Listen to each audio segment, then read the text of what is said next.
Fala aí galera, tudo bem? Sejam bem-vindos mais uma vez ao canal Conceituando. Meu nome é William Lando, sou professor de Biologia, Física e Química da EJA, Educação de Jovens Adultos.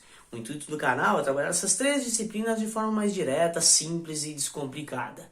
E hoje a gente vai seguir o módulo de Química e vai trabalhar com outro conceito chamado de mistura. Mas antes de entrar nesse conceito chamado de mistura, a gente precisa rever aquele conteúdo que a gente trabalhou na aula passada, que era a diferença entre substâncias compostas e substâncias simples. O que é uma substância simples? Uma substância simples ela é formada por um único elemento químico. Por exemplo, o gás oxigênio que a gente respira, ele tem dois átomos de um mesmo elemento químico, que é o oxigênio. Logo, eu tenho uma substância simples. Já uma substância composta é aquela substância que tem dois ou mais elementos químicos, como por exemplo o sal de cozinha. Ou seja, ele tem o sódio e o cloro. A junção deles, eu tenho sal de cozinha e logo uma substância composta. Aí a gente começa a compreender o que é uma mistura. Para a gente ter uma mistura, a gente precisa ter duas ou mais substâncias simples ou compostas reunidas, misturadas. E aí fica fácil.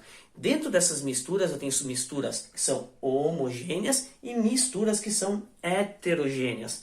Uma mistura homogênea é aquela mistura que eu não consigo identificar as características das substâncias que eu misturei. Já uma mistura heterogênea, eu consigo identificar as características das substâncias que eu misturei. Vamos explicar um pouquinho melhor para não ficar confuso, beleza?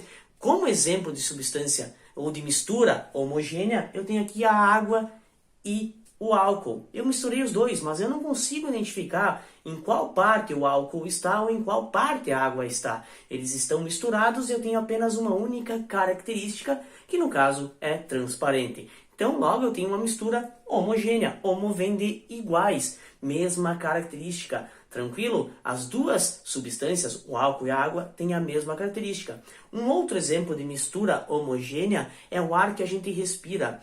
Eu não consigo identificar o hidrogênio, o oxigênio, o nitrogênio, que são substâncias simples. Essas substâncias se misturam, logo eu tenho uma mistura homogênea, porque todas elas misturadas têm uma única característica.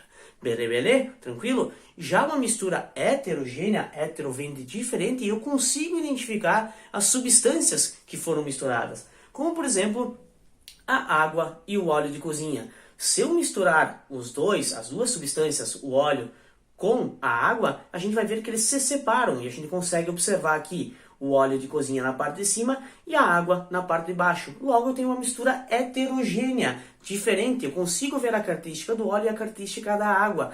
Esta mistura heterogênea é de duas fases, porque eu enxergo as duas coisas. Se eu misturasse aqui junto a areia, por exemplo, a areia iria vir ao fundo deste becker. Logo eu ia ter uma mistura heterogênea de três fases, porque eu iria conseguir identificar o óleo, a água e a areia. Se eu inserir sal de cozinha aqui e diluir na água, eu terei ainda uma substância heterogênea, porém de duas fases, porque o sal foi diluído, aí eu não consigo observar ele, mas consigo identificar ainda o óleo e a água. Então nessa aula a gente trabalhou com a diferença entre mistura homogênea e mistura heterogênea. Eu quero que você curta o canal, compartilhe, se inscreva e bora para a próxima aula.